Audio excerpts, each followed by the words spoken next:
Olá, tudo bem?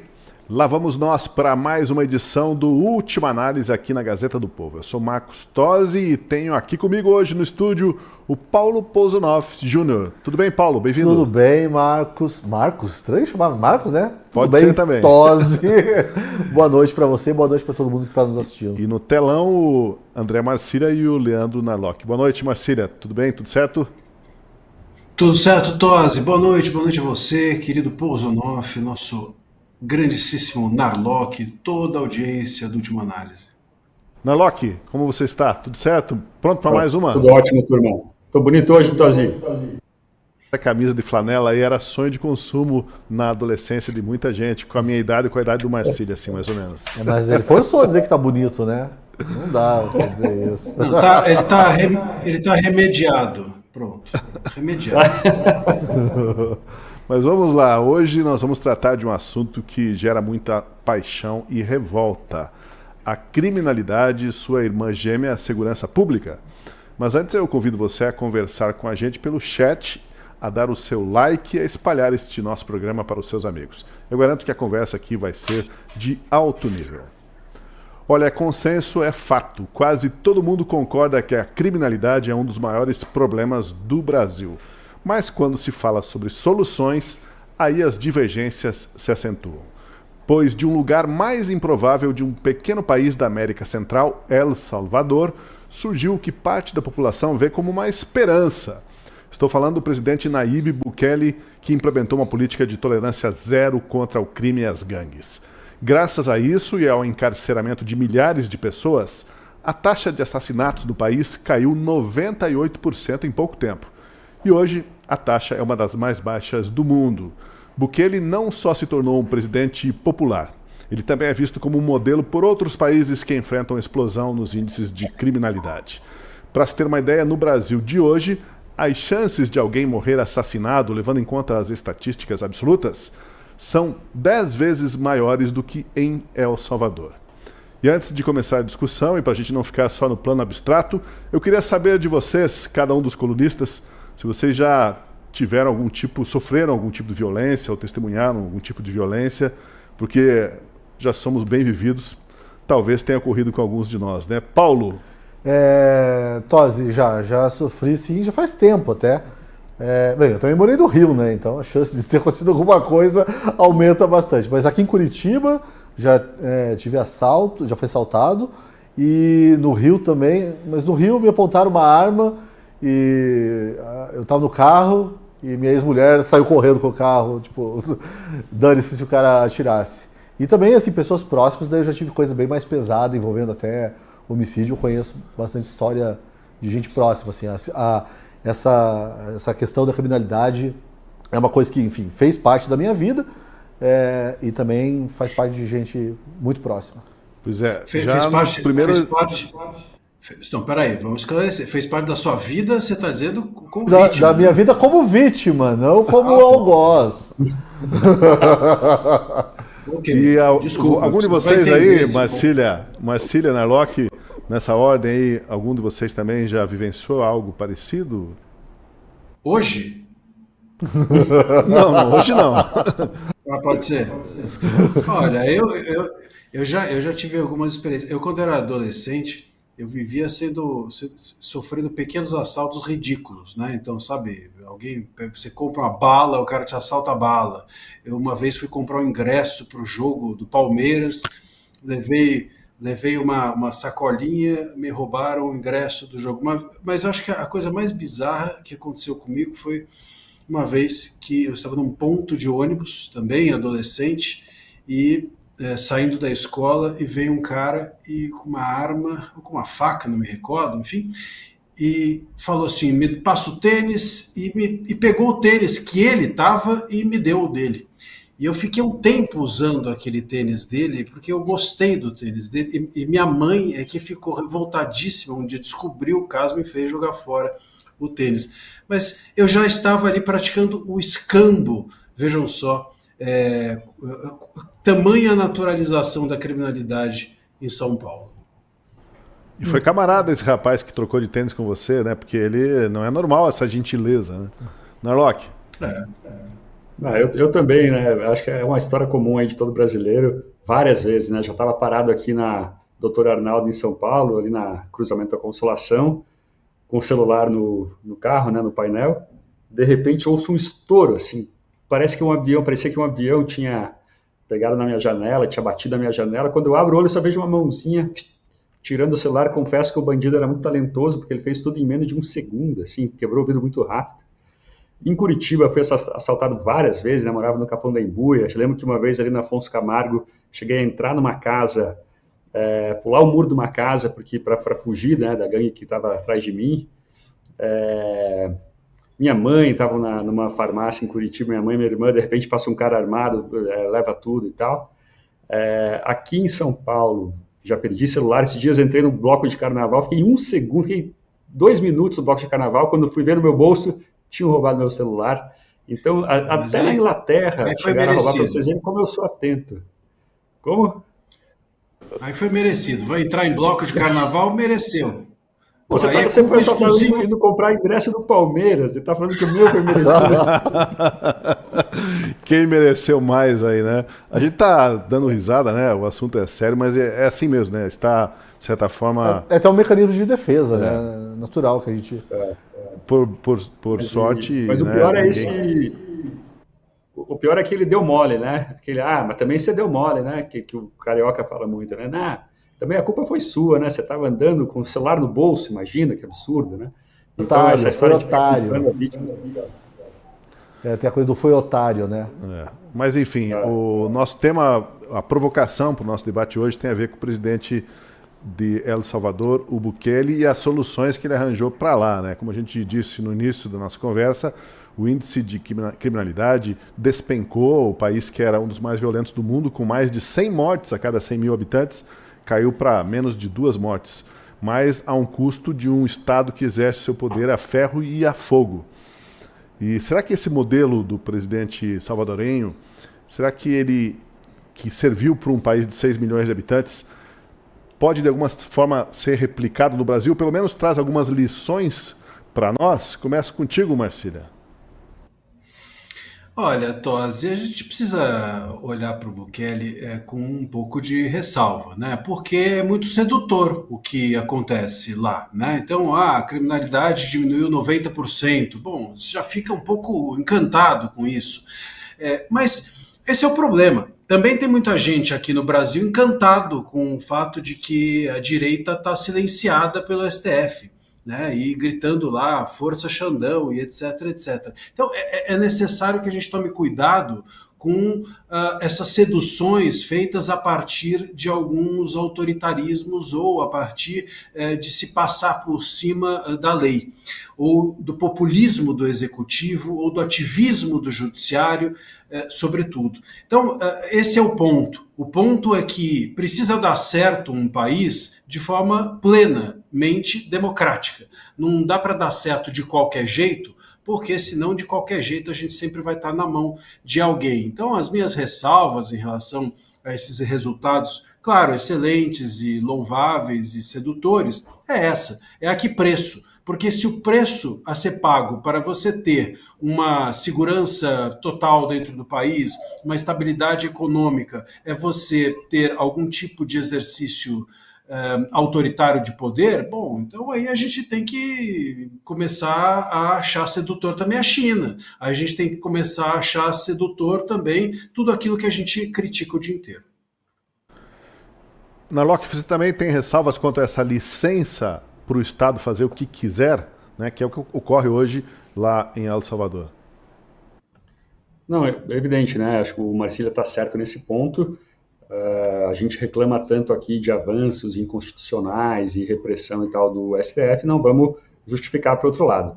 Mas deixa eu fazer um comentário aqui, eu acho que vou me alongar um pouco, mas só para tentar completar aí a nuance, né, a dificuldade dessa questão. Eu conversei com 2 pessoas que foram para El Salvador conhecer o modelo de lá, uma delas o ex-deputado estadual do Rio Grande do Sul, Fábio Osterman, que foi e conversou com pessoas da oposição, né, para tentar entender, afinal, se vale a pena, o que aconteceu. E ele me disse o seguinte, olha, mesmo as pessoas da oposição, elas reconhecem que é difícil o trabalho delas, porque o avanço, o ganho foi enorme, né? Então que o país é outro, simplesmente é outro país agora e as coisas estão muito melhores. Ele até chegou a conversar com uma mãe que teve um filho preso injustamente e ela mesmo disse, olha, eu mesmo gosto do presidente, entendeu? Eu mesmo reconheço que aqui as coisas melhoraram muito, né? Claro que a gente está partindo de uma situação, de uma circunstância muito pior que a do Brasil hoje, né? Por pior que seja a violência no Brasil hoje, não se compara ao que existia em El Salvador. Para você se mudar de um bairro para outro, você tinha que pedir autorização da gangue local.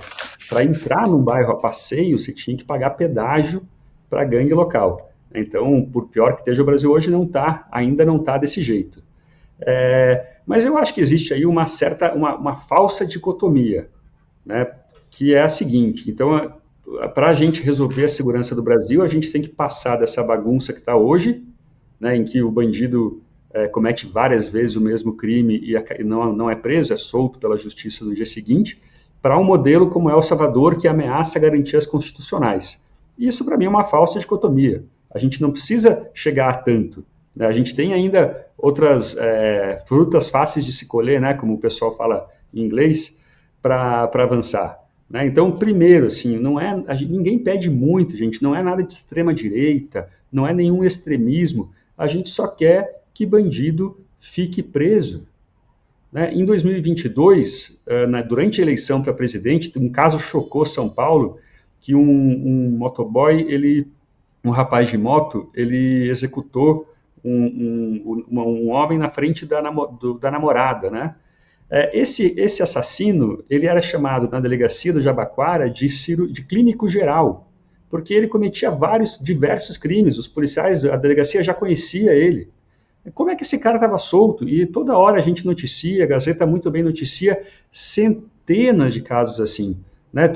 As delegacias já conhecem os bandidos, são quase amigos dos bandidos, né? Sabem que eles voltam toda hora, né? Ficam pouquíssimo tempo, vão para a audiência de custódia e logo voltam para as ruas. Então, assim, primeiro de tudo, né, a gente não precisa chegar no Bukele, vamos simplesmente deixar bandido preso, simplesmente. Paulo, deixa eu perguntar para você, o que o Narlock falou, e também o Marcília, de certa forma, tem a ver um pouco com uma exortação paulina, né, que diz assim, examinar e tudo retém o que é bom. Examine tudo, vamos reter o que é bom dessa experiência do Bukele. Você acha que tem coisa boa para se tirar dali? Eu acho que ele sacia um desejo das pessoas por justiça, né? Isso que o Narlock estava falando. Eu achei interessante, Narlock, a tua história da mãe que teve um filho preso injustamente, né? E mesmo assim apoiava o Bukele. Eu vou claro que ela reclamava, né, do fato do Mas você acha que esse clamor por justiça, né, até pagando um preço alto, essa mãe paga um preço, mas o clamor fala mais alto. Você acha que no Brasil existe esse mesmo clamor? Porque assim, eu vejo muito clamor da classe média, mas daí assim, a elite, por exemplo, tem todo o discurso intelectual, né? Ainda o bandido é oprimido pela sociedade e tal. E também, você que estava falando que em El Salvador, antigamente as pessoas precisavam pedir autorização para ir de um bairro para o outro e tal. No Brasil a gente não está muito longe disso, né? A gente vê notícias agora de que facções aí estão controlando internet, acesso à internet em várias cidades. Então, assim, não sei se a gente está tão longe. Eu sei que nos números frios lá, 120 mortes por 100 mil habitantes em El Salvador, né? E aqui a média é 23. Não. Era, né? Era exatamente. 106 mortes. E aqui 23, então é bem baixo. Mas eu fico me perguntando se aqui é estranho, sabe, Narlock? Porque existe esse clamor, a gente está fazendo esse programa hoje justamente por isso, que a gente sabe que tem o interesse das pessoas para acabar com essa pandemia de impunidade e de criminalidade, mas eu não sei também se as pessoas já não se acostumaram, já não transformaram isso numa coisa normal, já não tendem. A gente estava até rindo aqui, né, agora há pouco, então eu fico me perguntando se no Brasil existe de fato esse clamor e as pessoas estão dispostas a, por exemplo, apoiar nem que seja emergencialmente, esse tipo de medidas passando por cima aí até desse tipo de injustiça. Paulo, na minha opinião, nós, assim, intelectuais, a gente sobrevaloriza a importância da opinião de esquerda, né? Então, como é um terreno com quem a gente discute, a gente disputa território e tal, a gente acha que eles estão ali na metade, né? Então, eu acho que esse pensamento de passar a mão na cabeça de bandido e tal, ele é restrito a uma pequena elite intelectual que, claro, tem muito poder, aí está no deep state, né? Está no estado profundo, nas instâncias, né? No Ministério Público e tudo isso. Mas se a gente pega o povo mesmo as pessoas de esquerda, né? Eu já cheguei a participar de pesquisas sobre isso, mesmo as pessoas que votam no PT, a maioria delas é a favor de maioridade penal, de redução de maioridade penal do povo, né? Eu estou dizendo. Intelectual, não. Então, acho que essa ideia eleitoralmente, isso está restrito a uma pequena elite intelectual que, claro, tem muito acesso às cortes e tem muito poder político, mas de voto mesmo, eu acredito que não. Se a gente pensar bem, o Estado, a própria fundação do Estado, ela já é um pouco de trocar liberdade por segurança, né? A gente toda hora faz isso, e o problema é como que a gente vai dar a nossa liberdade e depois conseguir resgatá-la, né? Não deixar que o governante abuse do poder que a gente delega a ele. Mas mesmo o caso que você falou das milícias, isso é bem engraçado, né? Tem um livro chamado Milicianos, em que o jornalista ele fala assim, olha, pois é, milícia é ruim, né? Elas exploram, chegam lá, exploram os comerciantes, cobram taxa do gás, mas na fria realidade dos números, essa é a expressão que ele usa, o fato é que os homicídios caem, porque os caras chegam, é a ideia do bandido estacionário, né, do Manco Olson, não sei se vocês conhecem, mas é bem interessante, que é o seguinte, imagine que você é um bandido errante, né, um bandido medieval, você vive de saquear povos desprotegidos. De repente você vai lá, saqueia um povo, tira toda a riqueza dele, toda a comida, toda a colheita, tá ótimo. Depois você vai para outro povoado, não tem defesa, as pessoas mal se defendem mais. De repente você pergunta para elas, o que aconteceu? E elas respondem, olha, a gente cansou, tá todo mundo vindo saquear a gente, e a gente não produz mais nada. Né? E daí você vai num outro povoado, acontece a mesma coisa, não tem mais o que roubar, porque tudo já foi roubado anteriormente. Nessa hora, o que você faz? O Manco Olson fala, olha, uma saída desse bandido estacionário, o que ele pode fazer é se fixar no lugar, no povoado, chegar para os moradores e falar o seguinte, olha, eu vou proteger vocês contra ameaças externas, vou mediar os conflitos de vocês aqui dentro, os conflitos internos, em troca vocês me dão aí 27,5% do que vocês arrecadarem, do que vocês produzirem. Combinado? E assim as duas coisas crescem juntas, né? O Manco Olson, né, o grande cientista político, ele explica assim o surgimento dos estados, e é engraçado que esse modelo ele se replica todo dia, né? O chefe do morro, o miliciano, é o mesmo cara que quer coagir, quer extrair, quer sugar, parasitar as pessoas, e às vezes ele faz isso resolvendo ali, trocando um pouco de liberdade por segurança. Parece que o problema aí, um dos problemas da política do Bukele e de outros que tentam resolver com a força bruta o problema da criminalidade é de que os fins podem justificar os meios. Isso, Marcília, isso pode ser perigoso, né? Passar por cima de certas garantias. Não estamos aqui falando que são pressupostos, prerrogativas, direitos de bandidos e quem cometeu o crime. Toda pessoa, todo cidadão tem seu direito. Mas olhando só os resultados, os fins, dá para justificar os meios ao ponto de dar tanto poder ao Estado assim, de fazer o que bem quiser? Acho que essa é uma das tuas ressalvas, né, Marcília? Acho que essa é a ressalva, na verdade, que nos separa de um Estado tirânico, né? É o que nos faz com que a gente não entregue a chave por completo ao Estado, né? Então, a questão moral ou a questão de que, enfim, não vale tudo em nome do resultado, né, é uma premissa do que nós conhecemos como democracias, as democracias liberais. Se a gente for para o direito, dá para pensar a mesma coisa. Vale tudo para a gente chegar na condenação de alguém? A democracia se faz condenando muita gente ou julgando muita gente de forma democrática? A gente está agora, sempre vale a comparação, porque é isso, quando a gente olha e fala assim, pô, mas lá eles estão fazendo isso com bandidos. Bom, mas tem muita gente achando que, por exemplo, agora no inquérito do golpe também estão fazendo com bandidos. E como é que fica? Então, vale a pena julgar, passar por cima do processo todo? Vale a pena a gente aceitar que o Estado intime só as testemunhas de acusação e não as de defesa, como fez o Moraes em relação ao inquérito do golpe? A gente topa isso para o processo ser mais rápido? É esse o ponto, né? Então, a democracia se faz no percurso, a democracia não se faz no resultado. A gente precisa encontrar mecanismos de resolver o problema, de obter o resultado, sem que a gente precise entregar a chave da nossa casa, da nossa liberdade para os governos. E esse é um ponto relevante, sobretudo aqui para a América Latina. Nós temos fetiche de governo. Eu estava vendo outro dia um vídeo do Gerald Thomas, que é um cara de esquerda, e ele, um vídeo de 2017, quando o Trump subiu pela primeira vez ao poder, e o repórter do Roda Viva perguntava a ele, escuta, o mundo acabou? E ele dizia, não acabou. Não acabou o mundo porque nos Estados Unidos a gente não tem um fetiche pelo governo como vocês aqui no Brasil têm. Então, no Brasil, se um governo que eu não gosto sobe ao poder, acabou minha vida, eu quero ir embora. Lá não é assim. Quer dizer, hoje talvez eles até estejam um pouco mais próximos disso, mas a gente precisa entender. Ele dizia, aqui vocês têm um fetiche pelo poder, lá o fetiche é pelo dólar.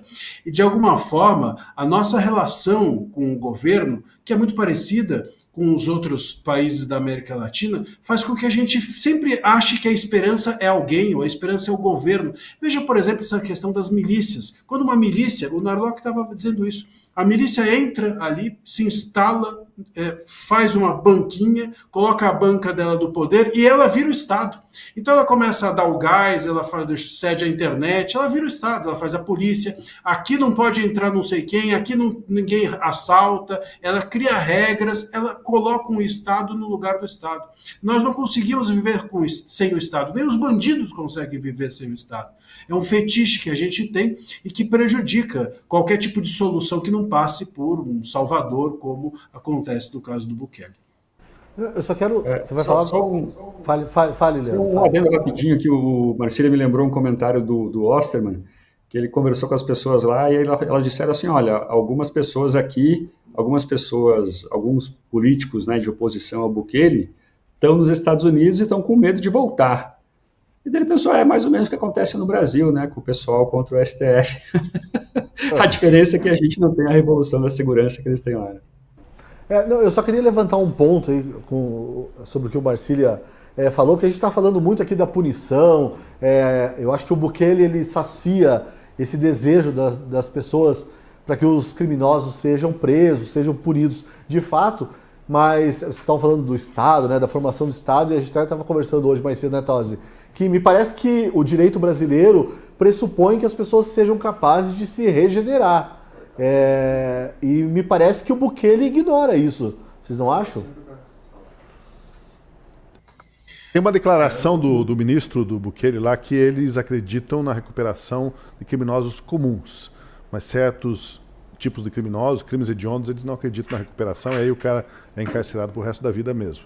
Mas isso vai contra, né, um princípio ontológico aí de que a dignidade humana se preserva, porque até o pior dos bandidos, né, pode ter uma mudança de vida em algum momento. A gente vai falar disso mais, mas eu queria saber isso, assim, todo o ordenamento jurídico brasileiro, né, o direito penal, não é baseado na ideia de que o bandido, por pior que seja, né, porque até a pena máxima aqui é 30 anos, né, de encarceramento, ele é capaz de se regenerar. Será que não há esse é o problema, essa discrepância entre esse ideal e a realidade que a gente vive?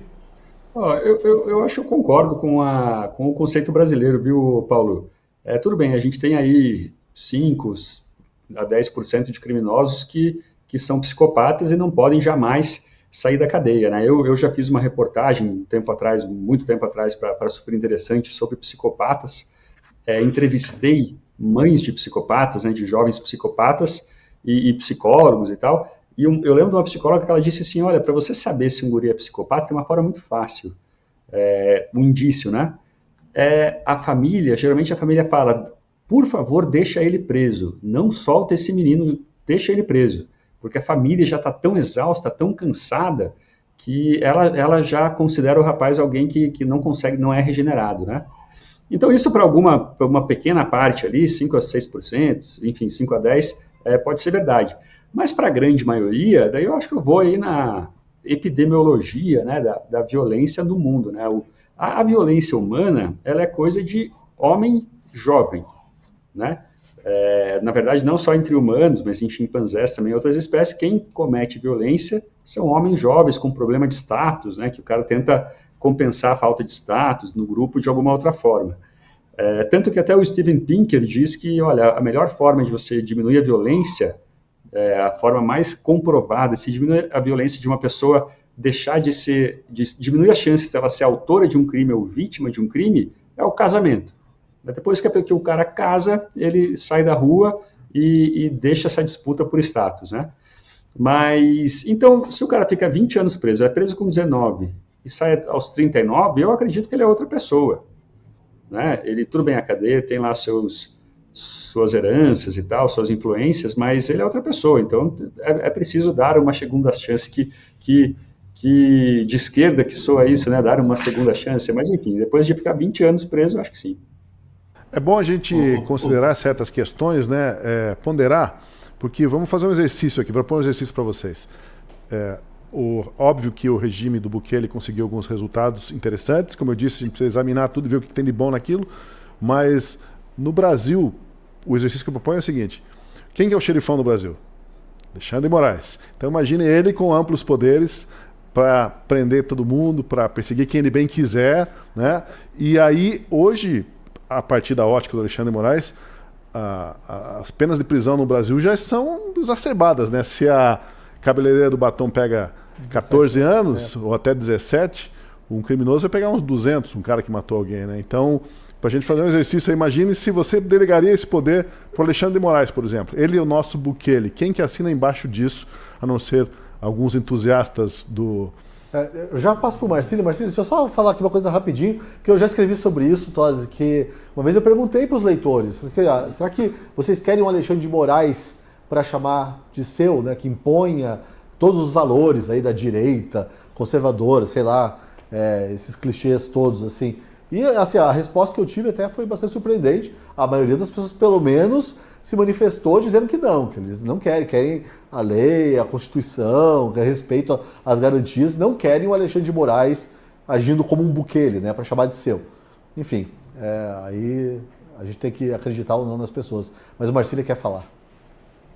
Não, o que acontece, essa questão da possibilidade do bandido se regenerar, é que existe um mito em relação a isso. É um mito de esquerda, inclusive, muito alimentado pela esquerda, de que as pessoas podem se regenerar como se isso pudesse acontecer sozinho. Eu acho muito curioso, inclusive, que a esquerda faça essa propagação de as pessoas sempre merecem uma segunda chance ou podem se regenerar, mas quando, por exemplo, alguém de direita fala em meritocracia, eles dizem, não, mas a meritocracia não acontece sozinho, o Silvio Santos só chegou lá porque ele teve essa ou essa condição, o empresário, ele só consegue ficar rico porque ele é filho, ou ele foi filho de alguém, porque ele já nasceu numa educação e etc, etc, a pessoa partiu desse ou daquele lugar, mas a regeneração do bandido, eles acham que acontece por osmose. É um mito, você entende? Não existe regeneração de ninguém por osmose. Ninguém se regenera sem algum tipo de contexto ou de estrutura para isso. E uma das possibilidades de você estruturar a regeneração de um bandido é você impor a ele algumas coisas que ele não quer fazer. Porque o cara, às vezes, está 20, 15 anos dentro de um ambiente e não vai ser por nada ou enfim, porque sim que ele vai mudar. Ele já está ambientado dentro daquilo. Não é assim que acontece. E às vezes, por exemplo, você chega e fala, não, vamos pensar em fazer com que o Estado imponha que o preso trabalhe. Ah, pronto, a esquerda, não, pelo amor de Deus, não façam isso fere a dignidade humana. Mas trabalhar fere a dignidade humana? Que dignidade é essa? Ou, por exemplo, não, vamos fazer aqui com que o preso seja, com que até mesmo pessoas com algum tipo de incapacidade, que estão completamente tomados pelas drogas, vamos internar, fazer internação compulsória, ver a esquerda, não, pelo amor de Deus. Então eles acreditam que haja uma regeneração natural, né? A regeneração floresce da pessoa porque sim. E é curioso como quando alguém fala que existe meritocracia porque sim, eles dizem, não, precisa de um contexto. Então precisa de um contexto para meritocracia. Mas para a regeneração do bandido aí acontece sozinho. Isso não é verdade. Do mesmo jeito que a meritocracia muitas vezes acontece em razão de você ter condições e um ambiente favorável, o cara vai se regenerar apenas se acontecer um ambiente favorável. Se você não der estrutura para ele, não vai se regenerar. Então dentro do Brasil, onde a estrutura ela não existe, não adianta chamar o cara de reeducando, porque você vai na cadeia reeducando. Reeducando de quê? Onde que ele está sendo reeducado? Não tem reeducação nenhuma. Então é um mito, é só uma coisa, um envelopamento. Na prática, no Brasil, a regeneração ou a reeducação do preso não existe. Marcílio, eu preciso contar uma história sobre isso. Uma vez eu trabalhei no meu primeiro emprego aqui em São Paulo, foi no Jornal da Tarde, né?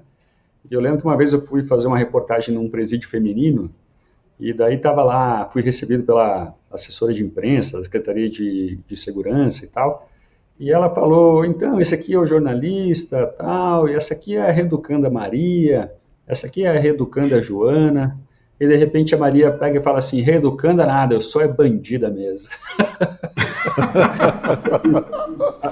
As pessoas elas não gostam de ser tratadas de modo infantil, assim, né? Então ela prefere ser tratada como bandida, que é mais adulto, parece, né? Do que como reeducanda, né? Mas que já esteve no presídio. Essa estrutura, viu? Como? Quem mais já esteve num presídio aí visitando? Talvez o Marcília pelo ofício, não sei. Já esteve dentro do presídio, Marcília? Já tive visitando meus pais. Não, brincadeira. Eu já estive algumas vezes, sim, mas de fato, por ofício. A minha área não é criminal, mas já advoguei em alguns momentos criminais e conheci alguns desses locais aí dos... Como o Narlock, eu também sou jornalista, o Paulo também, eu tive a oportunidade uma vez de visitar o presídio aqui em Piraquara, e o que aconteceu, antes de entrar lá, estava um grupo de jornalistas, e o delegado que ia nos acompanhar falou assim, se preparem que vocês vão entrar no céu agora. Falamos, por quê? Porque aqui só tem anjo, só tem gente boazinha, presa de forma inocente, não fizeram nada contra ninguém, e aquilo ficou, né, aquela provocação do delegado, mas não deu outra.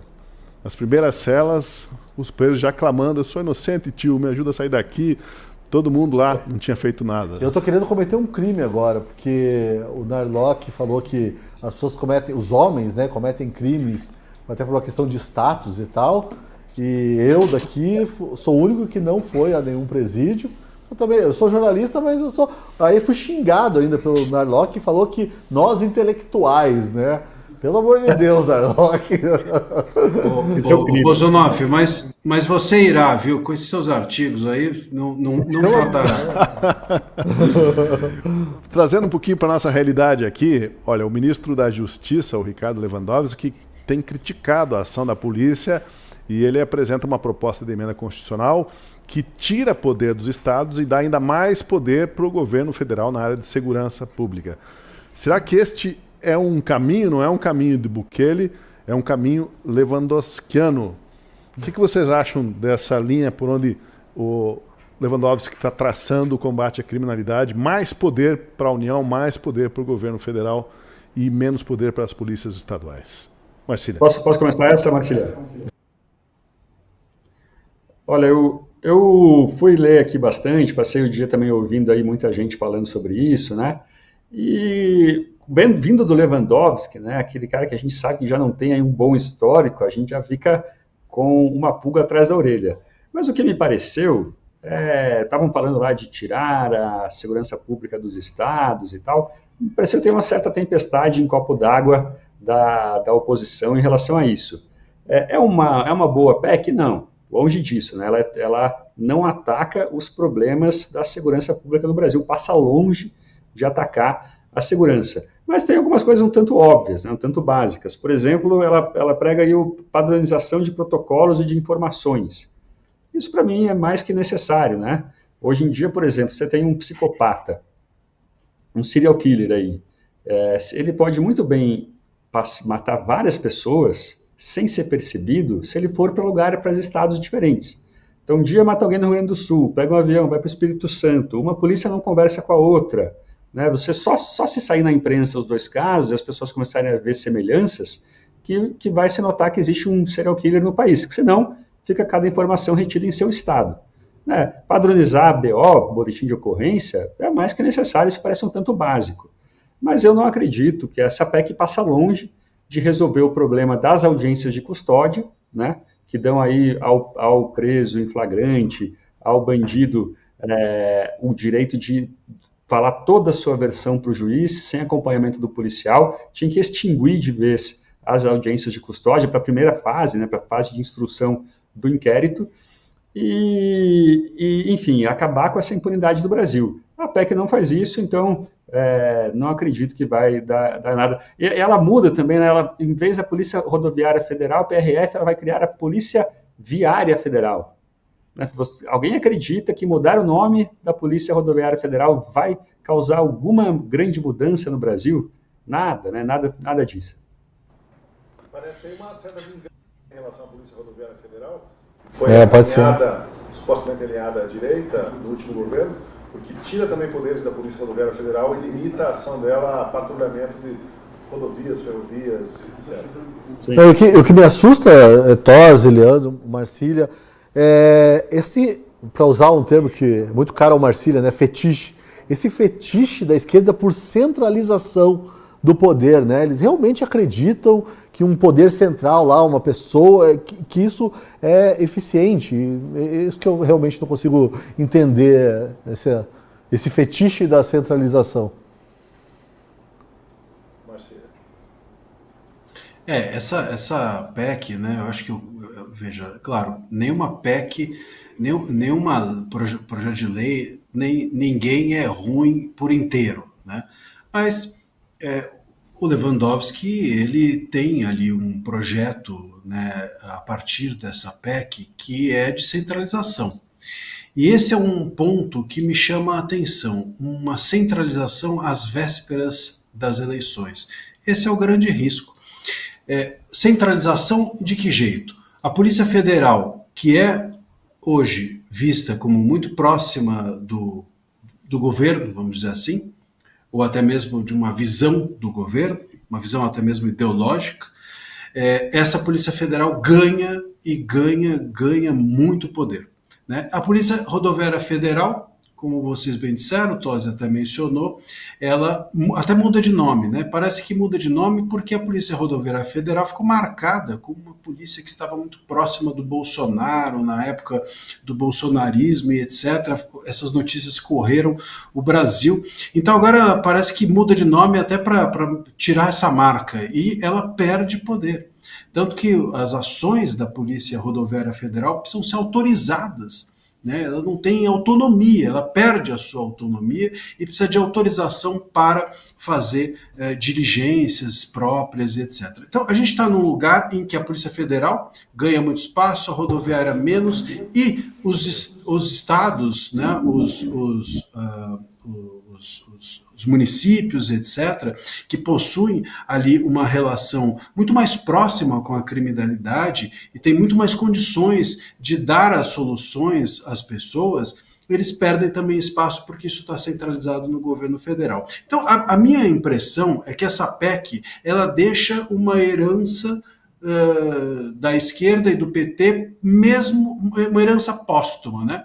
Mesmo que o PT saia, a estrutura de poder policial ou da segurança pública do PT, o que a esquerda acredita permanece. E esse é o grande problema. Aliás, esse é todo o nosso problema, porque a gente fica sempre olhando Bukele, não sei quem, tal, elegendo nomes, mas a gente talvez se esqueça que esses nomes pouco conseguem fazer com uma estrutura muito formada, contrária a todo o desejo do governante. Não adianta a gente ter um Bukele ou ter quem quer que seja, se você ter uma estrutura absolutamente contrária a toda e qualquer vontade de mudança, e é isso que o PT vem fazendo. Só deixa eu fazer uma parte aí, Todd, rapidinho. Claro. Duas coisas um tanto distantes. A primeira é que eu já conversei com um juiz que me falou o seguinte: olha, a gente é pressionado pelo CNJ, pelo Conselho Nacional de Justiça. Se você está prendendo muita gente na audiência de custódia, não está liberando, eles falam: peraí, isso é luz amarela, como que você não está liberando? Então, isso é gravíssimo, né? É uma coisa que a gente tem que investigar, e aí sim é uma influência de esquerda, do Estado profundo brasileiro, né, bem pontual, como essa esquerda que representa aí menos de 10% da população, essa esquerda mais aguerrida, pró-bandidos e tal, como ela tem um poder muito maior, né, de ação, de decisão no Brasil. E o outro ponto, eu preciso deixar uma coisa clara aqui, que eu acho que talvez alguns leitores aí não gostem, mas é o seguinte: a gente precisa diferenciar um pouco cuidar da segurança pública do Brasil de fazer o que o policial quer, né? No Brasil é muito fácil confundir isso, né? Por exemplo, na educação, na pauta de educação, muita gente acha que para melhorar a educação no Brasil a gente tem que atender todos os pedidos dos professores. A Tabata, por exemplo, a deputada, é mais ou menos isso. Mas muitas vezes é o contrário, você tem que exigir mais do professor, tem que mandar para a rua professor que trata mal os alunos, que passa filme e vai fumar, né, no pátio. Tem que ser mais intolerante com o professor que não ensina direito. Eu reconheço, vendo e acompanhando o rádio, os debates e tal, eu vejo um pouco desse comportamento na segurança pública. A questão das câmeras, por exemplo, das câmeras corporais. Os policiais são contra, mas será que ela não é boa mesmo? Será que não vale a pena? Nessa PEC da segurança, tem uma questão aí que para mim parece difícil, que é a autonomia das corregedorias policiais, né? Tirar ali da polícia a sua corregedoria. Pensando em erros de policiais, né? Quando ele pega alguém inocente, não seria uma boa ideia? Então é só preciso aí ter essa ressalva, né? Assim como melhorar a cultura do Brasil não significa dar mais dinheiro para Fernanda Montenegro, melhorar a segurança nem sempre é atender todos os pedidos dos delegados, dos policiais. Narlock, sobre isso que você está falando, eu estava pensando aqui, será que também nessa questão da segurança pública, o Estado, né, os governantes, as autoridades já não caíram na tal da armadilha de Tácito que você citou outro dia lá no Twitter? A gente até mencionou aqui, parece que qualquer ideia que venha do governo e de um governo de esquerda abordando esse assunto da segurança pública, que a gente sabe que tem aquele viés lá dos intelectuais, né, que tudo bem, você disse que eles são uma minoria e tal, mas é uma minoria bastante ruidosa. Será que o governo já não caiu nessa armadilha de Tácito? Qualquer coisa que o governo proponha vai ser considerado ruim pela população, porque já parte do pressuposto de que o governo está mancomunado, né, com o crime.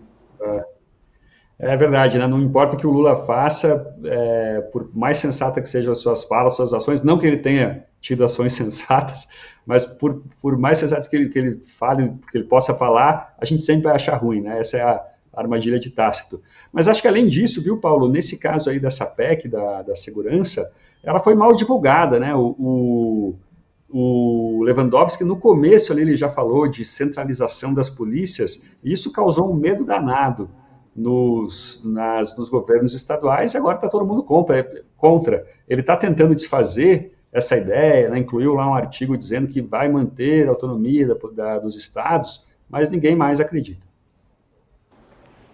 Olha, Tosi. Vai lá. Não, e tem um ponto também que a gente precisa ressaltar, que é o seguinte: as pessoas, e a gente não pode, a gente fica também aqui, né, numa discussão intelectual, a gente estava falando dos intelectuais, da classe média e tal, mas a gente às vezes precisa lembrar que tem povo no país, né? Então o povo também precisa ser ouvido, e o povo está de saco cheio. Esse assunto da criminalidade, isso precisa estar na balança. As pessoas estão de saco cheio. As pessoas, e não só disso, mas sobretudo disso. Porque é muito constrangedor você sair de casa e não conseguir comprar um alimento. É muito constrangedor você sair de casa e não ter um hospital decente. Mas você sair de casa, por exemplo, e morrer, ou ter um parente que passe por isso não tem conversa. Eu tenho um amigo que ele hoje está morando em Paris, mas ele queria sair do Brasil. Né? A meta dele era sair do Brasil, era o sonho dele. E quando ele saiu do Brasil, o primeiro lugar para onde ele foi para o Chile. Isso há muitos anos atrás. E ele me dizia isso. Eu perguntei para ele, qual foi, e aí, a grande diferença? Ele falou, a grande diferença é que você sai da fronteira do Brasil, você vai para qualquer outro país, e uma coisa básica, que é não ter medo de morrer, por exemplo, acontece. Você não tem medo de morrer fora do Brasil. Você para o seu carro na estrada porque o pneu fura e você não fala, putz, vão descer aqui assaltantes e vão levar o meu carro e me matar. Então, a gente está num lugar dentro do Brasil que as pessoas estão de saco cheio. Então, não é só uma questão teórica, é também uma questão prática que precisa ser levada em conta. Qualquer plano que venha tratar bandido dessa ou daquela forma, qualquer plano que venha querer criar um afago no combate à criminalidade, querer criar algum tipo de política que não seja mais rígida ou mais dura, vai receber sempre uma rejeição imensa das pessoas que, repito, estão de saco cheio, querem que exista uma certa vingança até mesmo do Estado em relação aos bandidos que se sentem muito confortáveis por aí afora. Ô Marcília, mas isso aí, aí você falou no começo, né, do programa que a gente tem que tomar cuidado com o poder de sedução de líderes como o Bukele, mas ele não acaba saciando né, as pessoas estão de saco cheio. Concordo com você, tinha até anotado falar que as pessoas têm esse desejo de que os bandidos sejam punidos, de fato. Ele sacia isso. Como lidar com essa contradição? Como lidar com isso? Será que as nossas instituições, a nossa democracia, o nosso ordenamento jurídico, eles são capazes de saciar esse desejo das pessoas por punição dos criminosos?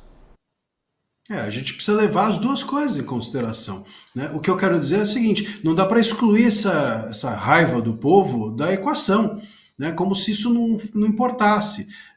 Então, por exemplo, tem algumas questões, a gente vai falar aqui de dignidade da pessoa humana, aí você chega e fala assim, uma internação, que nem eu vou usar o mesmo exemplo que eu dei antes, internação compulsória é dignidade, fere a dignidade da pessoa humana, se a pessoa está jogada numa poça de lama no chão, bom, não sei, isso precisa ser contingenciado, porque as pessoas não vão entender isso. O preso, por exemplo, ser obrigado ou não a trabalhar é uma outra questão. A prisão perpétua, e etc, etc. Então, a gente precisa chegar num meio termo, porque aqui a gente fica também, no Brasil, sempre numa discussão que desconsidera o povo. Esse é o ponto para mim, né? Eu não estou dizendo, vamos então para o Bukele e vamos só ouvir o povo e passar a nos vingar com a máquina do Estado. Mas eu estou dizendo o seguinte, isso tem que ser parte da equação, senão nós vamos também ficar dialogando dentro de um ambiente apenas teórico e o povo vai olhar para a gente e falar assim, eu não quero saber mais desse pessoal aí, então eu vou aqui mesmo aplaudir a milícia, porque chega aqui e na prática resolve o meu problema. Então, um dos mitos que é muito propagado, que envolve essa questão de segurança pública, é aquele de que a pobreza gera criminalidade, né? Então, se você só vai resolver o problema da segurança pública quando todo mundo tiver um prato de comida na mesa. Será que a fome, a pobreza, elas colocam realmente, fazem aflorar a criminalidade nas pessoas dessa maneira como muitos pregam aí, principalmente pela esquerda? Narlock. Narlock, tá mudo o teu microfone, abre lá. De novo.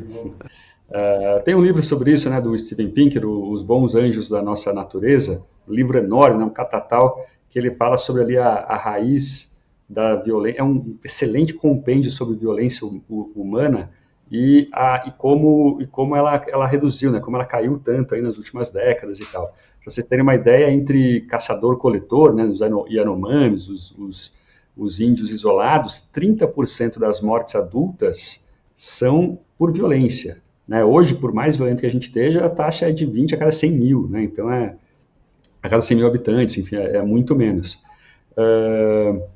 E o que ele diz, olha, as explicações da esquerda não colam, geralmente elas não colam, né? É engraçado, uma coisa curiosa sobre violência no mundo é que ela é muito grande na América Latina, né? É um lugar pobre, sim, mas tem lugares mais pobres. A Bangladesh, por exemplo, é um lugar muito mais pobre. Se tudo der certo em Bangladesh nos próximos 20 anos, vai ficar aí com a renda per capita de uma favela do Brasil, né?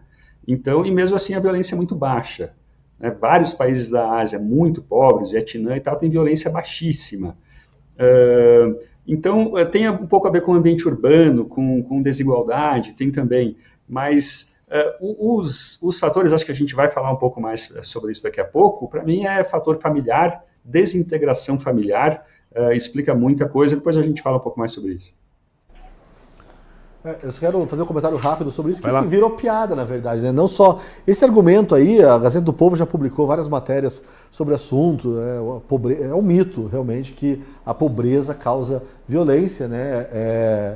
Agora eu não vou lembrar as estatísticas de cor, obviamente, mas é mais esse incentivo, né? Ou a falta de um desincentivo para você cometer um crime que leva muitas pessoas a cometer esse crime. Agora, é uma coisa curiosa, né? Porque a esquerda até virou piada, né? Essa ideia, até a gente estava falando aqui dos reeducandos, a esquerda tinha aquelas ideias, né, da aula de capoeira, né? A pessoa vai se regenerar, ou então artesanato com garrafa PET, né?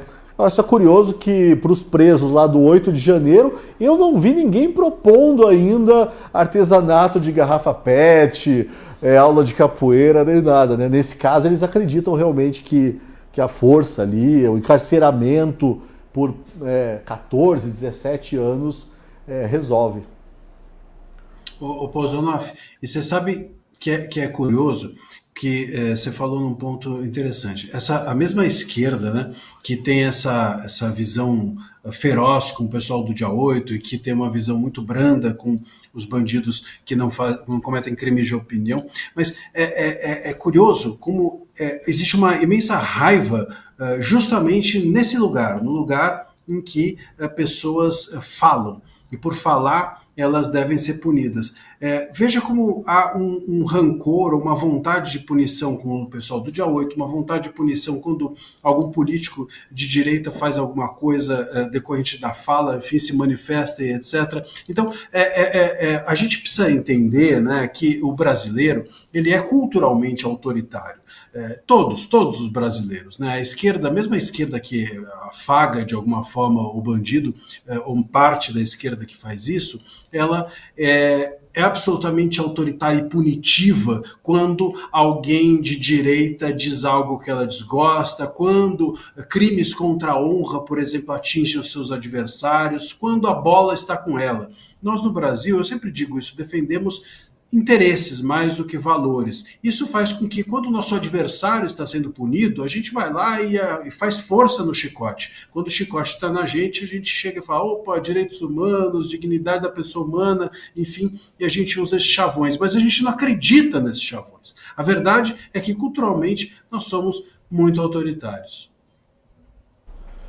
Olha, a questão aí com o Bukele, o exemplo do Bukele, envolve aí aquele sonho de uma bala de prata contra a criminalidade, né? Ele está vendendo essa bala de prata para o mundo e muitos estão embarcando, apesar de várias ressalvas quanto aos direitos e garantias que estão sendo atropeladas nesse processo.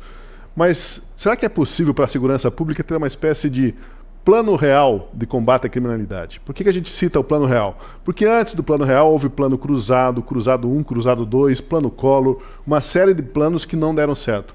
O plano real não era tão radical assim, mas ele chegou de forma organizada, propositiva e conseguiu uma coisa que parecia impossível, né? para os brasileiros, conseguiu domar a inflação. Era um plano racional. Será que a gente precisaria ou é possível construir um plano de segurança mais ou menos inspirado no que foi o Plano Real e que deu certo?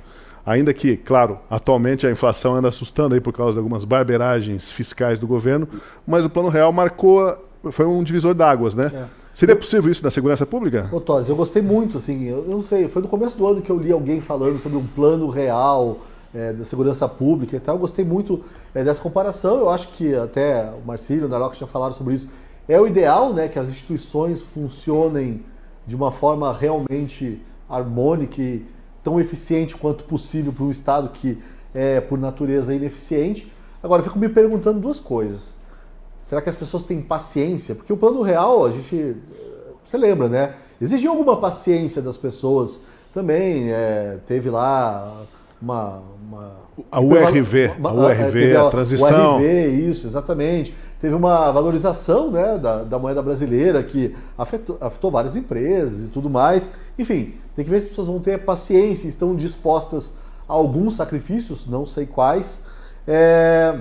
E o mais importante que é aí que eu acho que o bicho pega, se as instituições funcionam a contento para que isso aconteça.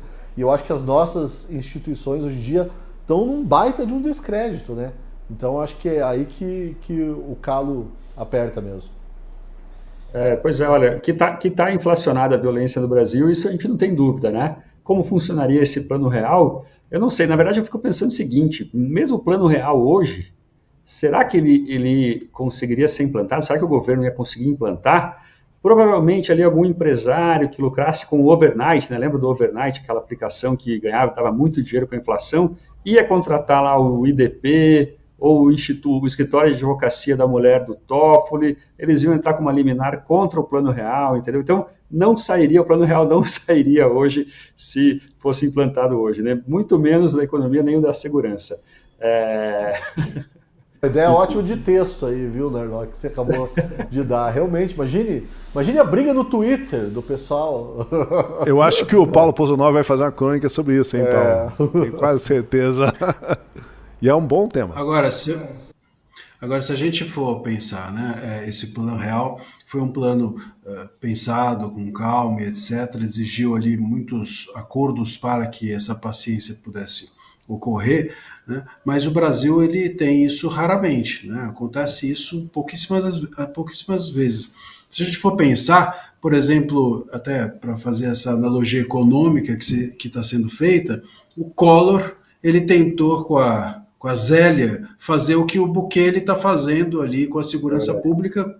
O Collor tentou fazer com a economia, né? Que é um choque de ordem. E o choque de ordem acabou fazendo o quê? Derrubando o Collor, né? Derrubando a Zélia, derrubando o Collor, derrubando o nosso bolso, e muita gente que tinha o dinheiro preso soube antes, e etc.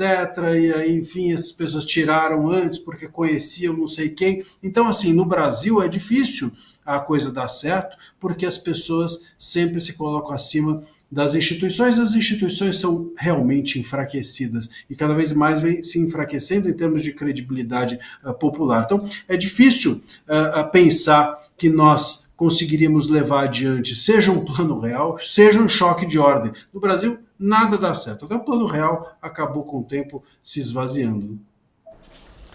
Antes de a gente continuar com o nosso papo aqui, eu quero dizer que esse programa, a Última Análise, tem como um dos seus objetivos mostrar que a Gazeta do Povo faz jornalismo com base em convicções.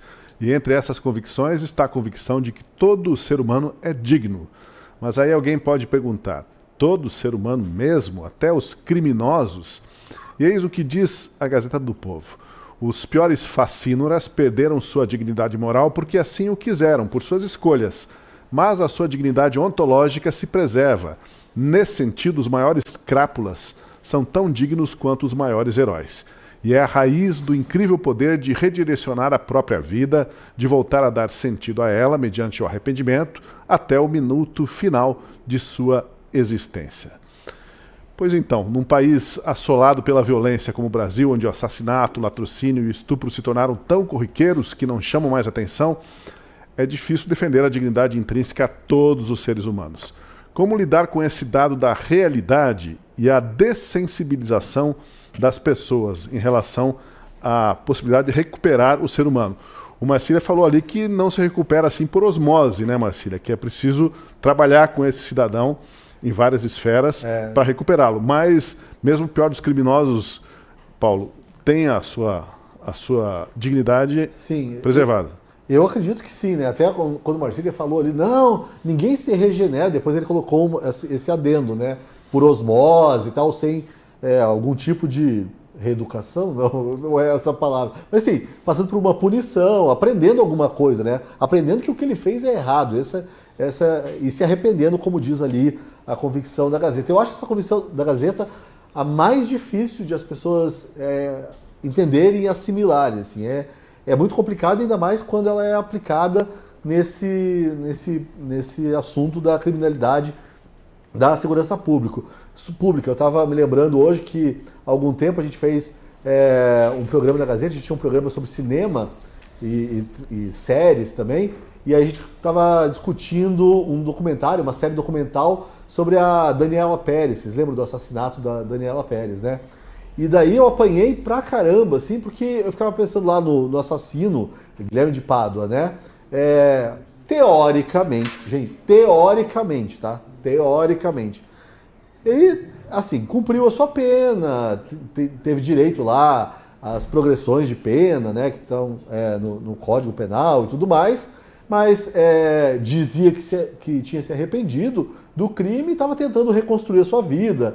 Aí teve uma conversão religiosa no meio e tal.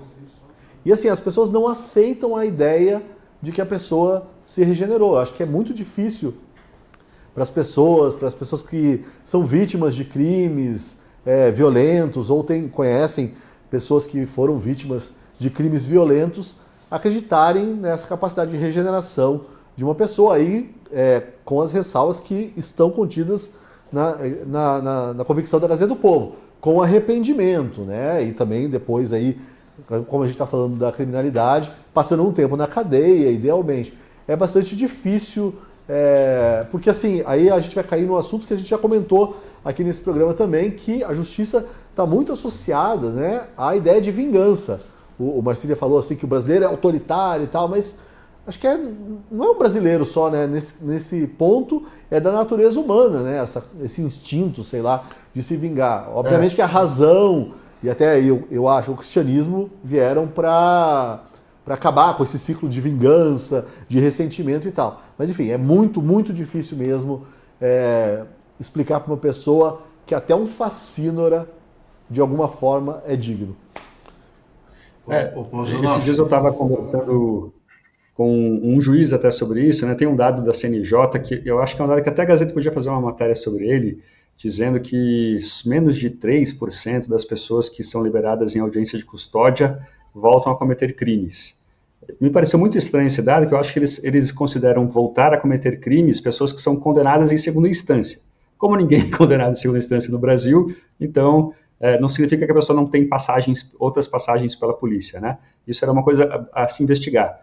Mas mesmo se tiver correto esse dado, o fato é que a justiça significa que você tem que pagar o que você faz, pelo que você faz, pelo que você comete. Como algumas pessoas comentaram aqui no chat da Gazeta, olho por olho, dente por dente. Então, se eu mato alguém, eu preciso pagar por isso, mesmo que se no futuro eu não venha cometer crimes, né? Então, é um senso de reciprocidade, de justiça, que a gente não pode passar por cima, né? Senão a gente causa uma tensão social enorme, né? Agora, essa questão desse senso de vingança, né, aguçado que as pessoas têm, isso não fica mais aguçado justamente pela impunidade, que daí revolta as pessoas? Se fosse um país com leis que fossem aplicadas verdadeiramente e não houvesse tantas pessoas reincidindo ou sendo soltas para reincidir, talvez esse sentimento de vingança fosse um pouco aplacado, Marcília. Eu queria comentar a fala do Pouzunov, que é o seguinte: quando a gente pensa, por exemplo, na possibilidade de regeneração, né, se a gente abre mão da regeneração, a gente deixa de acreditar, por exemplo, na liberdade. Se você for pensar, e aí se você deixa de acreditar na liberdade, você deixa de acreditar na democracia. A meu ver, essas questões estão encarrilhadas. Por quê? Porque é pela liberdade, justamente, pelo debate, pela construção do diálogo e etc., que você consegue, enfim, fazer com que aquela pessoa acredite nas mesmas coisas que você, consiga construir um senso comum contigo e, portanto, passem a olhar para o mesmo caminho. Né? Então, a regeneração, né, tanto você falou da cristandade, é interessante, porque é isso, né? A cristandade também é uma forma de você fazer com que, olha, não importa qual foi o seu pecado, não é? Se você aqui se arrepender e tal, e passar a olhar para o mesmo caminho, vamos juntos. Essa é a questão. O problema é que o nosso Estado, ele não chama para você ir junto. E as pessoas aqui são convidadas, quando eu falo em autoritarismo ou vingança, é porque mais ou menos o Estado ele sufoca a vida de todo mundo, mas na prática ele diz assim, se vira. Cada um se vire sozinho. Se você precisar de saúde, se vira aí, que eu não vou te assessorar, não. Se você precisar de educação, cara, gasta o teu dinheiro e ganhe bastante para poder investir nisso, que eu não vou te ajudar, não. Então, esse é o grande problema. E quando vai para a questão da justiça, também. Olha, eu não estou nem aí para a impunidade que eu vou gerar. Basta que a gente pensar, a gente está falando de regeneração, o STF talvez seja o maior regenerador de todo mundo. Olha o que eles fizeram com a Lava Jato, né? Todo mundo ficou inocente, teve o seu dinheiro regenerado, não é? Então, eles aí, inclusive, ocupando cargos públicos, talvez até os maiores cargos que nós temos no país. Então, é a reeducação pela caneta. Né? Regeneração em tempo recorde. E regeneração pelo carimbo, pela caneta, pela força do poder da escrita judicial. Né? Então, a gente caminha nesses lugares, e assim a gente não estrutura. A liberdade, e aí você falou de cristandade, eu acho que as duas coisas podem até ser postas lado a lado, elas são o motor dessa regeneração. O problema é que a gente desvaloriza no Brasil tanto uma quanto outra coisa. A gente, que eu digo, o Estado. Aí você vê como o STF, o estrago que o STF está causando na forma como as pessoas veem um valor essencial para a civilização, que é a capacidade do outro de se regenerar. Né? A gente está vivendo, o Fiuza fala muito isso, uma epidemia de cinismo, né? No final das contas. Ninguém acredita mais que o outro é capaz de se arrepender, se regenerar, enfim. Bom, agora chegou a hora de eu convidar você para assinar a Gazeta do Povo. Olha só, custa só R$ 1,90 por mês nos 6 primeiros meses. É a nossa promoção especial do Descobrimento. Por esse valor, R$ 1,90 em 6 meses, você tem acesso ao melhor jornalismo do Brasil e ainda ganha um e-book que conta a relação entre a Ordem de Cristo e o descobrimento do Brasil. Repetindo, R$ 1,90 por mês nos 6 primeiros meses. Para assinar, basta clicar nos links que você encontra na descrição e no chat ou usar o QR Code. Seguindo com a nossa conversa, quero mostrar agora esse texto do especialista em segurança pública, Eduardo Matos de Alencar, no qual ele diz que a crise de segurança começa na família. Deixe-me destacar um trecho do artigo.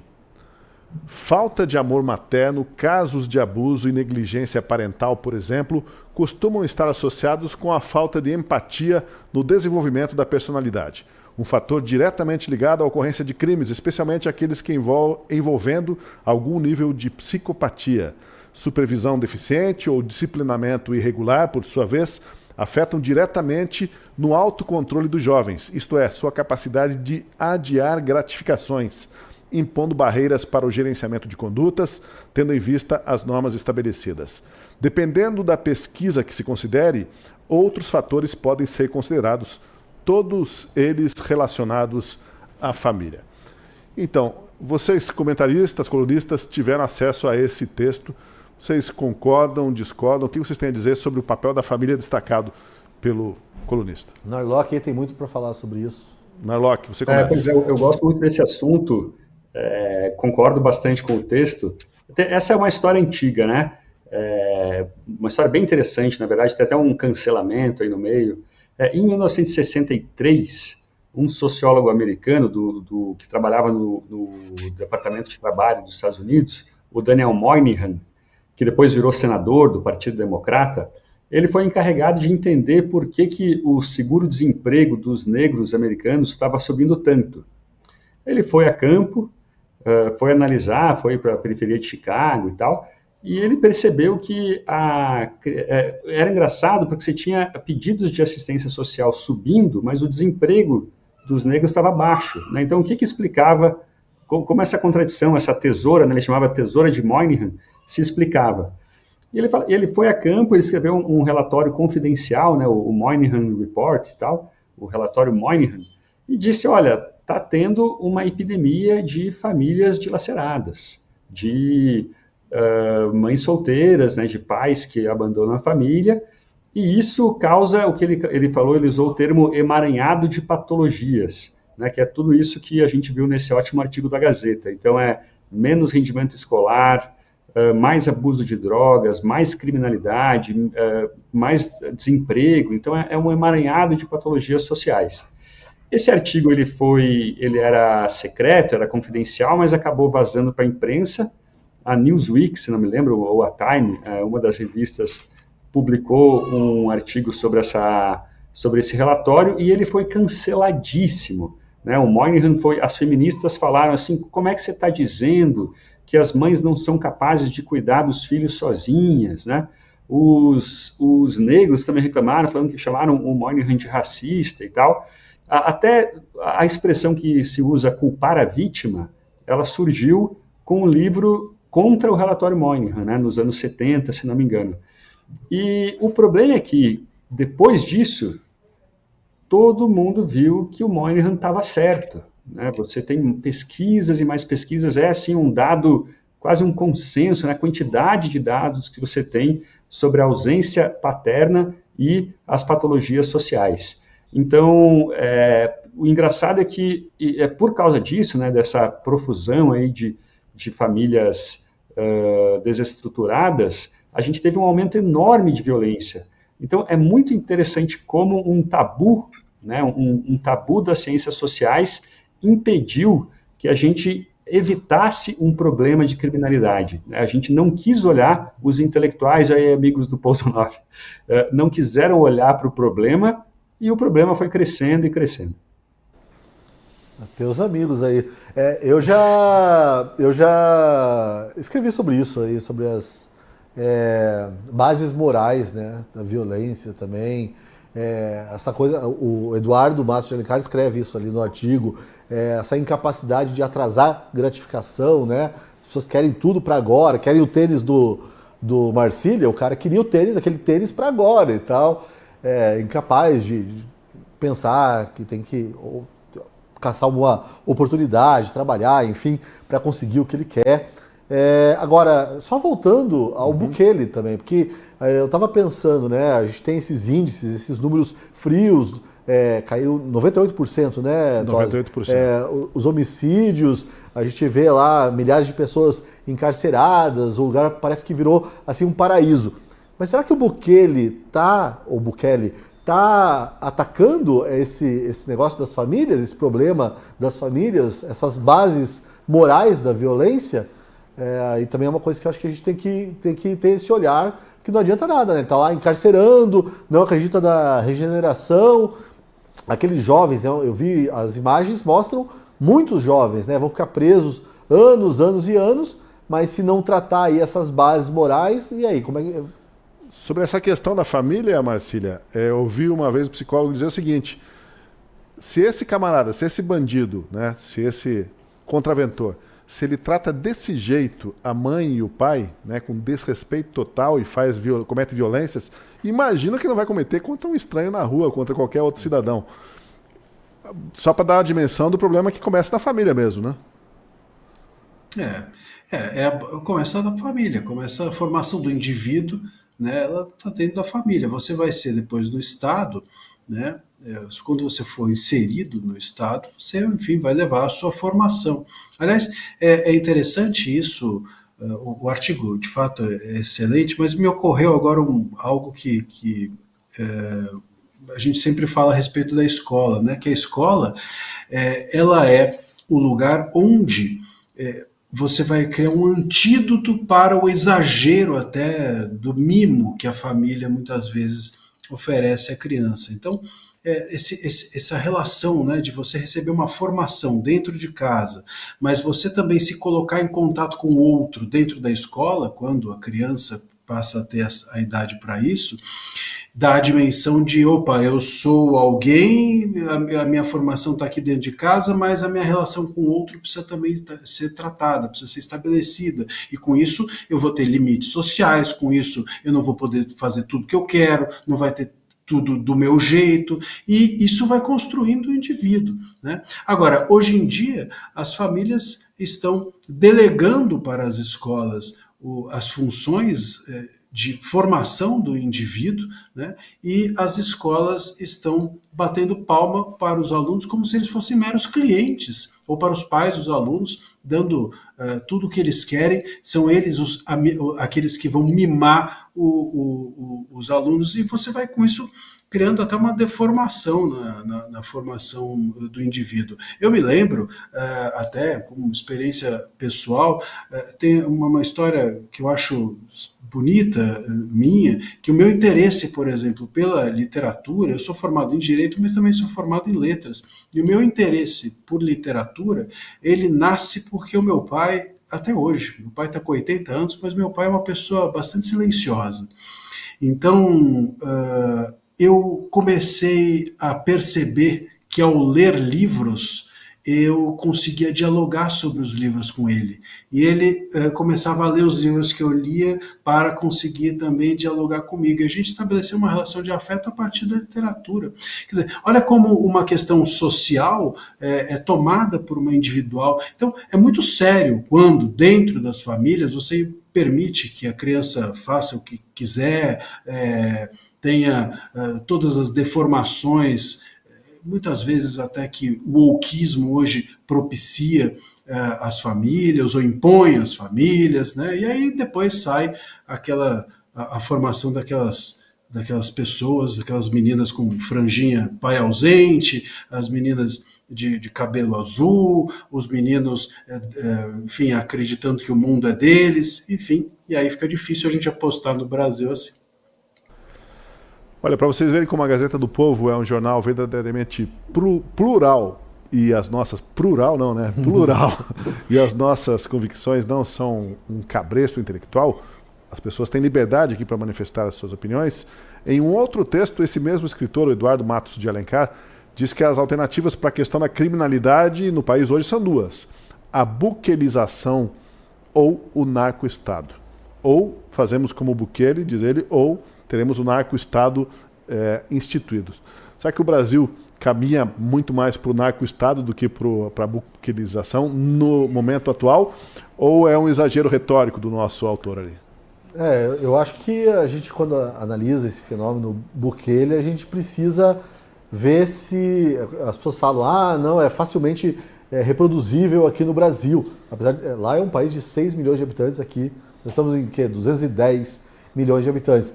Mas a gente também tem que estudar se as instituições são as mesmas, ou são parecidas, ou se elas estão ou não tão corrompidas, né? A gente tem um problema no Brasil, que é, inclusive, a influência das facções criminosas, do tráfico de drogas na política, né? Que já é algo que já está acontecendo, muita gente bastante preocupada com isso. Eu não sei se isso também aconteceu em El Salvador para esse choque, essa ação de choque do Bukele ter dado certo, teoricamente, aí, pelos números, parece que deu certo. Eu acho que sim, Tosi, eu acho que se a gente não vive ainda um narco-estado, a gente caminha para um deles, né? Resta saber se aí uma medida de choque, uma buquelização, resolve o estado de coisas que já está implantado no Brasil. Lembrando que a buquelização também pode ser modulada, digamos assim, né? Com todas as garantias e todas as proteções que devam ser adotadas, mas eu leio a tua expressão de buquelização como algo do tipo: vamos dar um jeito de acabar com a impunidade. É preciso ter mecanismos em que não se permita tamanha impunidade como essa que incomoda tanto os brasileiros, né? Parece que o incômodo dos brasileiros é isso. A impunidade, o preso vai, ele é flagrado, ele vai para a delegacia, preso, vira presidente, depois tem saidinha, e daí comete crime, e essas coisas que vão escandalizando as pessoas. Então, olha, eu concordaria com o Eduardo, né?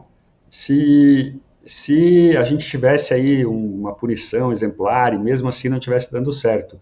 Mas tem tanto mato fácil de carpir na questão da segurança pública no Brasil, que é melhor antes a gente começar por isso, entendeu? Então, antes, assim, se o cara passou pela delegacia 3 vezes, ele não pode sair. Não pode sair.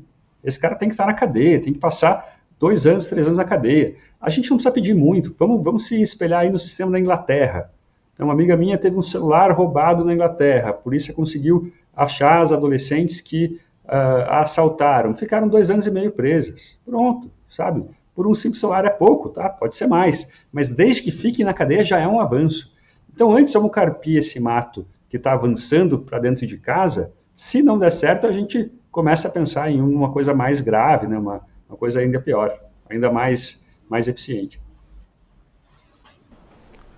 Vamos falar agora sobre um assunto que é daqueles que não podem passar batidos nunca. No caso, o STF, e aqui eu abro parênteses que o Marcília, em seu artigo no Poder 360, já perguntou o que fazer com o STF inconstitucional. Isso porque as notícias dão conta de que ministros do Supremo estão engajados numa ação político-partidária para impedir a aprovação do PL da anistia no Congresso.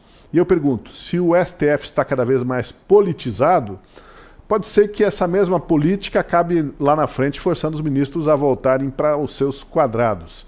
É algo factível, Marcília, já que você escreveu aquele artigo que nós fizemos menção, factível já que eles estão politizados, então quem sabe a política poderá colocá-los de novo nos seus lugares. Só a política, não tem outro jeito. Um STF, ele se tornou, é incrível dizer isso, né? É até triste dizer isso, eu digo com coração em pranto, para ser poético, nesse momento já cabe, numa noite poética como essa, o STF ele se tornou inconstitucional, porque a Constituição não entregou para ele o poder de mandar nos demais. Ele não é o dono da Constituição, ele é o guardião da Constituição. Ninguém guarda a Constituição tomando conta dela e engolindo a Constituição e vomitando apenas aquilo que você acredita que ela seja. A Constituição é como ela é, e os ministros estão lá para fazerem valer o que está escrito. Vale o escrito, como diz aquele documentário, incrivelmente, sobre criminalidade. Vale o escrito. Aqui não vale o escrito. Quando a gente fala de legalidade, o que vale é o que não está escrito. É o que está dentro da cabeça dos ministros. Esse é o grande problema. Como que se resolve um STF que se tornou inconstitucional? E a resposta, para mim, é política, com coragem. Não adianta só a gente pensar em fazer leis, porque as leis são gasolina na fogueira do intérprete viciado. A gente precisa construir dentro do Congresso, e aí de novo, né, a gente mais ou menos tem um link aqui com os nossos assuntos, porque a gente vem falando para ter a regeneração, você precisa ter um Estado estruturado para isso. Para ter um Estado estruturado para isso, você precisa ter uma família estruturada para isso. Os valores precisam estar circulando dentro do Estado. E a gente precisa ter um Congresso também, entendendo que a sua função não é só fazer lei. Tem congressista que acha que ser parlamentar é ficar competindo quem faz mais lei. E não é isso. O congressista, ele tem como função preservar a instituição Congresso e fazer valer se houver excessos de mais poderes. Isso não está acontecendo. Então, eu acho que a gente precisa, talvez essa seja a frase que eu deixaria de toda essa nossa conversa de hoje. Nós precisamos fazer com que os valores constitucionais, todos, e morais que circulam dentro da Constituição, eles precisam voltar a circular dentro do país. Se isso não acontecer, a gente resolve um problema, outro vai surgir. E agora vamos para aquele momento em que a gente dá dicas de livros, filmes, documentários e o que mais possa ocorrer na cabeça de cada um aqui para que você forme a sua própria opinião, para você aprofundar um pouco mais sobre o tema. A gente começa com um romance que todos deveríamos ler, muitos mentem que já leram, mas esse romance permanece essencial. Crime e Castigo, de Dostoiévski. O livro conta a história de um assassinato e de como o assassino, o famoso Raskolnikov, lida com as questões morais do seu ato e as consequências. É um clássico da literatura e não por acaso. Tem a ver, inclusive, com a convicção da dignidade humana que a gente já mencionou no programa de hoje. A outra dica é o documentário Entre Lobos, da Brasil Paralelo. O documentário é um retrato da crise de segurança pública no Brasil, principalmente no Rio de Janeiro, onde a coisa parece que já fugiu bastante do controle. Algumas dicas outras dos nossos amigos aí para entendermos um pouco mais esse mundo da segurança pública ou algo relacionado a ele? Bom, eu falei aqui, né, do Bons Anjos da Nossa Natureza, do Steven Pinker, adoro ele, adoro, grande estudioso, um cara muito sensato e tal, então indico muito também. O Crime e Castigo eu li, viu, não estou mentindo não. Os Irmãos Karamazov eu não tive paciência não, acho que foi só até o Grande Inquisidor ali, o diálogo do Grande Inquisidor e parei. Mas acho que o Pozanov leu tudo, né? Eu quero saber quem, sem mentira aqui, quem leu Guerra e Paz. Porque Guerra e Paz não é brincadeira, né? Dá umas 2 bíblias juntas, mais ou menos, né? Eu vou dar minha dica aqui rapidinho, Marcília. Aí a gente fecha com você. Na linha de Crime e Castigo, Crimes e Pecados, que é o filme do Woody Allen. Eu revi esses dias também. Óbvio que o paralelo ali é óbvio. E tem essas questões que eu gosto também. Gosto muito de literatura, que é da justiça divina e da justiça terrena, né? Que existe uma impressão um tanto quanto dissonante, assim, as pessoas não entendem que às vezes a pessoa parece que saiu impune, mas na consciência dela, a consciência não deixa ninguém impune, essa é a verdade, né? Então eu acho bastante legal esse filme do Woody Allen, Crimes e Pecados. Marcília. Crimes e Pecados, esse eu não conheço, vou assistir. Olha, eu acho que todas são ótimas dicas, mas tem um outro grande livro que eu tenho certeza que é daqueles que muita gente não leu, que conta que leu, mas não leu, que é Os Sertões do Euclides da Cunha, que está nessa lista. E quem leu só a última parte, tá? Que é a parte da guerra, mas eu duvido que alguém... Então, é chato, mas é sensacional, inclusive as 2 primeiras partes que contam o homem, a natureza, etc. Enfim, essas primeiras partes são realmente formativas, mas ele depois vai contar a Guerra de Canudos, né? Então, a história do Antônio Conselheiro, etc. E é muito interessante com tudo isso que a gente está falando, porque a gente está falando aqui de valores individuais, a gente está falando do Estado em formação, a gente está falando do Estado revanchista contra pessoas, tem religiosidade envolvida, é um suco de Brasil esse livro. Inclusive, ele foi lá e contou por uma reportagem, esse livro foi feito por uma reportagem à época do Estado de São Paulo, que era a província de São Paulo, salvo engano, e ele meteu o pau no arraial ali de Canudos e depois para a reportagem. E depois ele escreve um livro como uma forma de se redimir, porque ele repensou e viu que as coisas não eram bem assim. Então ainda tem essa questão aí da imprensa hesitante que nós temos no país. Eu acho que é um baita livro para quem quer também conhecer a história do Brasil. Ô Tosi, o Marcília, quando ele começou a falar assim, um livro que muita gente mente que leu e tal, eu achei que ele vinha com a Constituição de novo. Mas poderia muito bem ter sido e ia se encaixar também, infelizmente, né? Olha, e com esse peso literário aí no final do programa hoje, a gente se despede. Obrigado, Marcília, obrigado, Narlock, obrigado, Pozanov, pelo papo, pela conversa aqui, muito interessante, muito bacana. E o Última Análise vai ficando por aqui. Você acompanha a gente sempre, segunda a quinta-feira, das 7 às 9 da noite. E depois, no dia seguinte, você ainda tem a chance, quem não viu, de acompanhar a reprise logo depois do Café com a Gazeta pela manhã, aqui no canal da Gazeta no YouTube. Muito obrigado, até o nosso próximo programa. Boa noite para você. Boa noite. Boa noite.